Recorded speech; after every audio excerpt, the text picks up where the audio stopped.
Projektų valdymo teorija išskiria planavimą kaip labai svarbų projekto etapą. Tačiau labai dažnai organizacijose šis etapas daromas formaliai ir atmestinai. Winstonui Churchillui priskiriama frazė "nieks neplanuoja nesėkmės, tačiau daugeliui nesiseka planuoti". Kaip gerai planuoti projektus?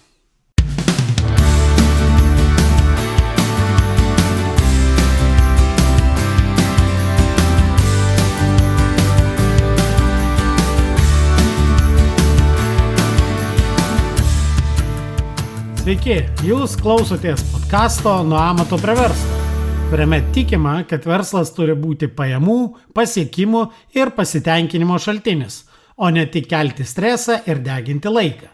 Su jumis aš, šios laidos autorius ir vedėjas, verslo konsultantas, treneris ir efektyvumo fanatas Nerijus Jasinavičius. Jūs klausotės 18 tinklalaidės epizodo. Praėjusiame epizode pradėjome kalbėti apie projektų valdymą ir šiandien šią temą pratęsime.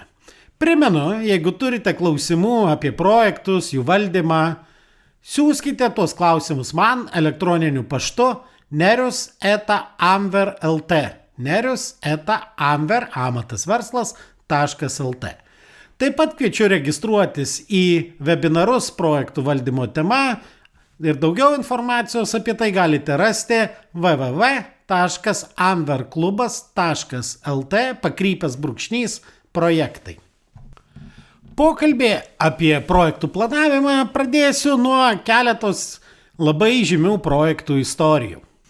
Aš manau, kad daugelis esate matę įspūdingai atrodančios Sidnėjaus operos nuotrauką ar paveikslą.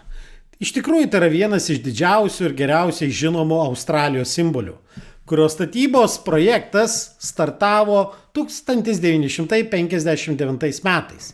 Pradinis planas buvo, kad projekto trukmė bus 4 metai, o biudžetas apie $7 milijonus.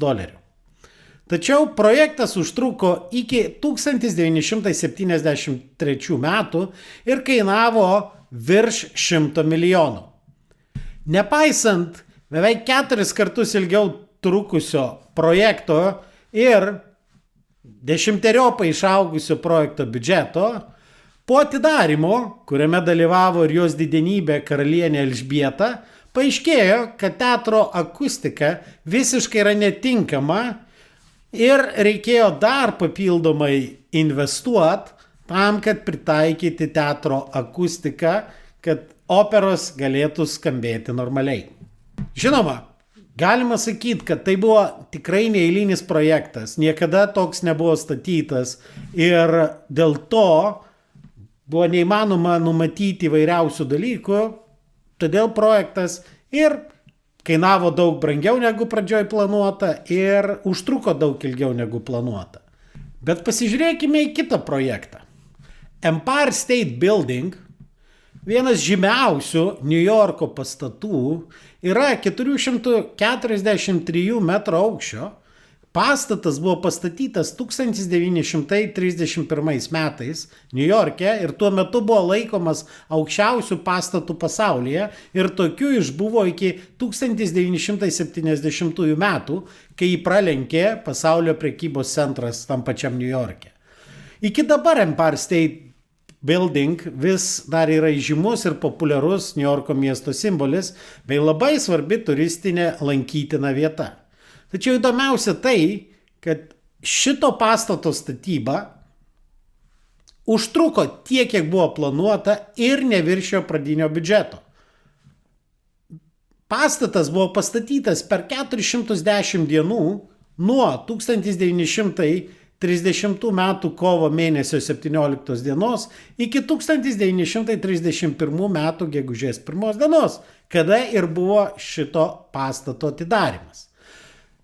Statant tokį pastatą, patį aukščiausią pastatą pasaulyje, iki to irgi nebuvo tokio pastato pastatyta. Todėl jisai irgi galėjo ryškiai vėluoti, viršyti biudžetus.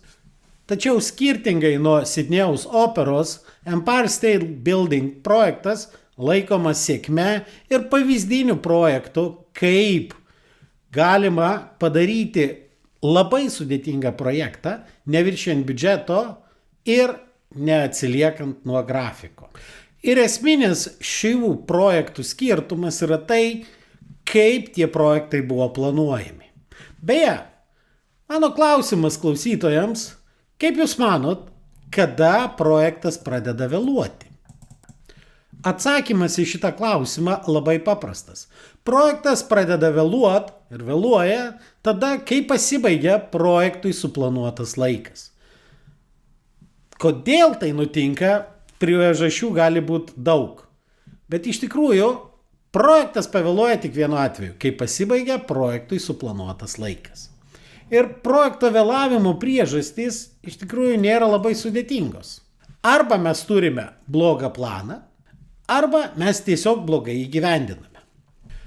Projekto planavimas tai yra sistemingos pastangos identifikuoti projekto tikslų pasiekimui reikalingus metodus, išteklius, veiksmus. Būtent planavimo proceso metu nustatoma, kas, ką, kada, kokia seka ir kaip atliks projekte. Mes turime nepamiršti, kad planavimo tikslas yra susikurti įrankį, kuris padės sumažinti neapibrėžtumo poveikį projekto eigai. Visgi daugelis organizacijų labai nenoriai atlieka projekto planavimą. Kodėl? Atsakymą į šitą klausimą labai gražiai suformulavo žymus britanų pramonininkas seras Jonas Harvey Jonas. Planavimas yra nenatūralus procesas. Yra daug smagiau veikti kažką. Ir maloniausias neplanavimo privalumas yra tame, kad problemos ištinka netikėtai, o ne po nerimo ir depresijų periodo. Visgi sudaryti projekto planą yra būtina. Ir projekto planas tai yra aprašymas, kaip pasieksime projekto tikslus. Taip pat tai yra formalus projekto dokumentas, ar dažniausiai netgi dokumentų rinkinys. Ta rinkinį sudaro projektų vadovas kartu su projekto savininku, kartu su suinteresuotais asmenimis bei projekto komanda. Projekto planavimas prasideda nuo projekto apimties dokumento sudarimo. Tai yra, pirmiausiai mes turime aiškiai suprasti, koks turi būti pasiektas projekto rezultatas. Jeigu mes nežinom, ką projekto pabaigoje norime turėti, kaip mes galime gerai susiplanuoti reikiamus veiksmus to rezultato pasiekimui. Apimties dokumentas tai konkrečių, apčiuopiamų bei išmatuojamų rezultatų nustatymas. Toks dokumentas leidžia išvengti bėdų, kurias minėjome kalbėdami apie niekada nesibaigiantį buto remontą. Kadangi geras planas turi užtikrinti sprendimo pasiekimą, taip pat turi užtikrinti, kad mes kuo greičiau galėtume užbaigti projektą, todėl labai svarbu, kad mes sudarinėdami planą identifikuotume visas, ar bent jau didžiąją dalį reikalingų užduočių, kurios turi būti padarytos projekto metu. Taip pat labai svarbu identifikuoti ne tik visas reikalingas užduotis, bet ir nustatyti tų užduočių tarpusavio priklausomybės. Nežinodami užduočių sekos mes negalėsime užtikrinti, kad tos užduotys vyksta be pertraukų. Netgi kalbant apie buto remontą, prieš dažant sienas mes turime prieš tai jas nušpakliuoti. Ir jeigu mes sudarinėdami projekto planą neidentifikuosime tų užduočių tarpusavio priklausomybių, tikrai projekto eigoje pas mus nutiks daug netikėtumų ir projektas užtruks daug ilgiau negu planuota ir gali netgi kainuoti daug daugiau negu planuota. Taip pat projekte gali nutikti įvairios rizikos. Dėl to, sudarinėdami projektų planą, mes būtinai turime identifikuoti tas galimas rizikas ir į planą įsitraukti riziką mažinančias užduotis. Taip pat nusistatyti realistinės užduočių trukmes, identifikuoti reikalingus resursus ir tada jau galime pasiskaičiuoti projekto grafiką bei tikėtiną projekto biudžetą.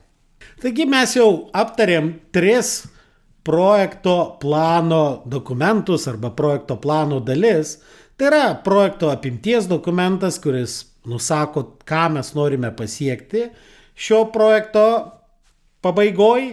Taip pat projekto planą grafiką, kuriame mes identifikuojame, ką padarysime, kokia seka padarysime, kiek tai užtruks ir iš to, įvertindami reikalingus resursus, mes galime pasidaryti projekto biudžetą.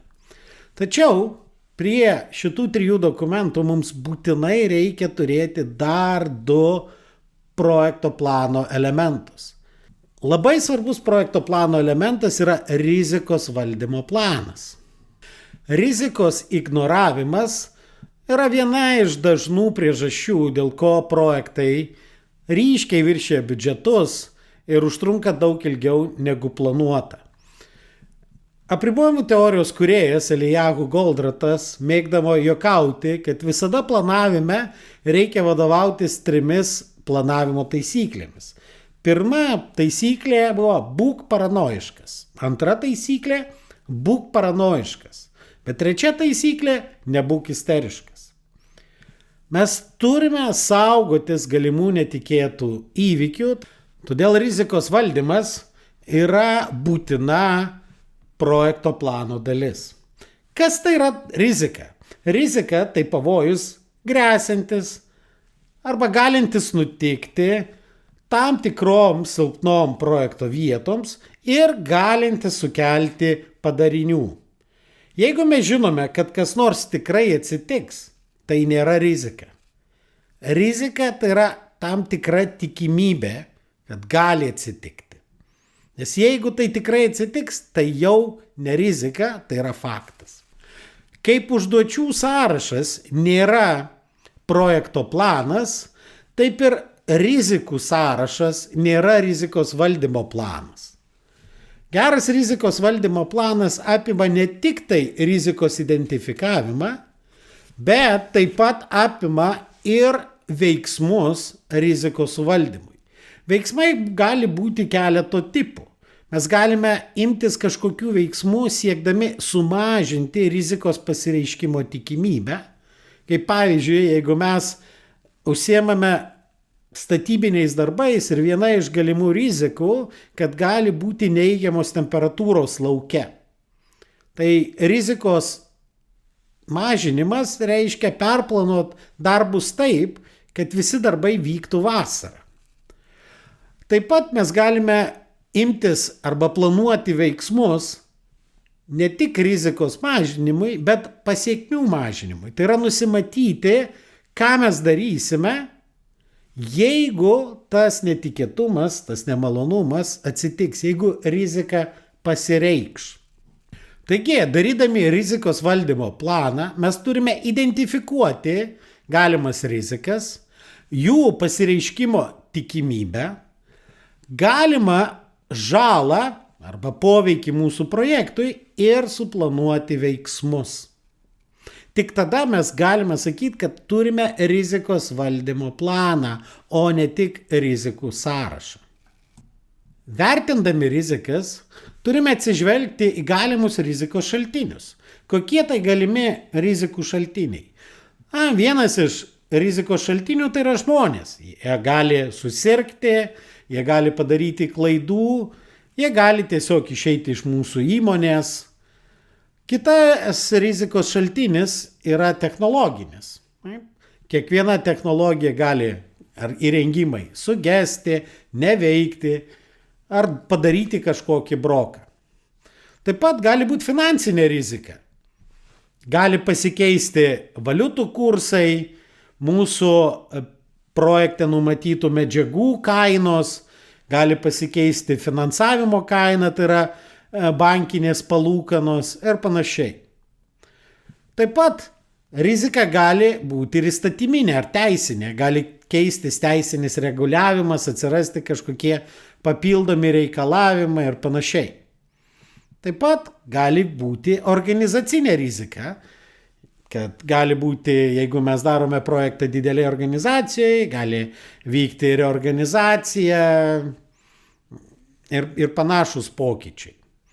Ir galiausiai dar vienas rizikos šaltinis, taip vadinamas fizinis šaltinis arba tai, ką juristai vadina acts of God, tai yra įvairūs žemės drebėjimai, uraganai ir panašus gamtos kataklizmai. Dar vienas labai svarbus projekto plano dokumentas ar projekto plano dalis, tai yra komunikacijos planas. Kadangi projekte dalyvauja daug žmonių, neretai net iš skirtingų organizacijų ar bent jau iš skirtingų padalinių, todėl reikia užtikrinti, kad tarp projekto dalyvių, tiek vidinių, tiek išorinių, tokių kaip suinteresuotų asmenų ir projekto savininko ar sponsoriaus, keliautų ir sklistų reikalingą informaciją. Ir jeigu mes nesusiplanuosime reikalingų komunikacinių veiksmų, ta komunikacija pati savaime neįvyks. Taigi, sudarinėdami komunikacijos planą, pirmiausiai turite apsibrėžti informacijos ir komunikacijos poreikį. Nustatyti, kam, kada, kokia informacija yra reikalinga, kokiu formatu jinai turi būti pateikiama ir kas bus atsakingas už tos informacijos paruošimą ir komunikavimą. Sudarinėjant komunikacinį planą reikia nepamiršti, kad per mažai informacijos ar per mažai komunikavimo lygiai taip pat blogai, kaip ir per daug informacijos ar komunikavimo. Todėl neperkraukite informacijos gavėjų per daug nereikalingos informacijos. Sudarinėdami komunikavimo planą pasirinkite tinkamiausias informacijos kanalus ir formas, ar tai bus rašytinis komunikavimas, ar žodinis, ar tai bus elektroninis, ar internetas. Taip pat labai svarbu nusistatyti, ar jūs stumsite tą informaciją, ar ją paruošite taip, kad informacijos gavėjas ją galėtų gauti, traukdamas, tai yra tada, kada jam reikia. Tada nustatykite reikalingus komunikavimo veiksmus, nustatykite atsakingus asmenis, suplanuokite tas užduotis ir paruošę tą planą įtraukite jį į viso projekto planą. Aišku, didelių projektų planai turi daug daugiau dalių negu mano įvardintos, tačiau daugeliui smulkaus ir vidutinio verslo projektų užtenka šitų 5 dalių.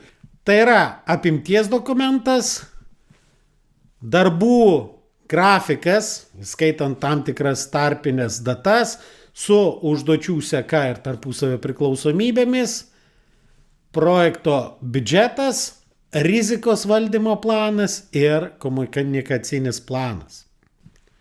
Į projekto planą taip pat gali būti įtraukti ir apimties valdymo planas, kaštų valdymo planas, tiekėjų valdymo planas, pirkimų darimo planas, kokybės valdymo planas ir kiti įvairūs dokumentai, bet jie jau aktualūs tada, kai mūsų projekto apimtis yra tikrai labai didelė.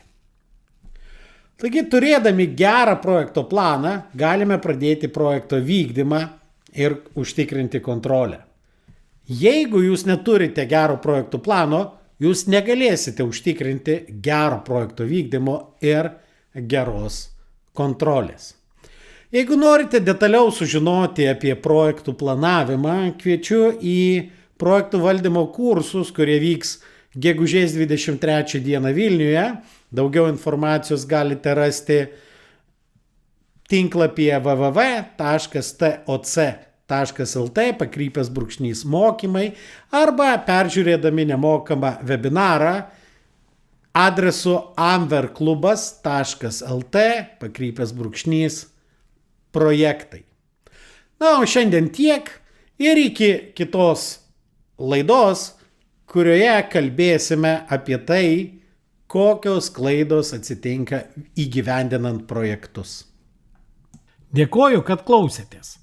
Ir nepamirškite užsiprenumeruoti šį podcastą, kad visuomet gautumėte informaciją apie naujausias laidas.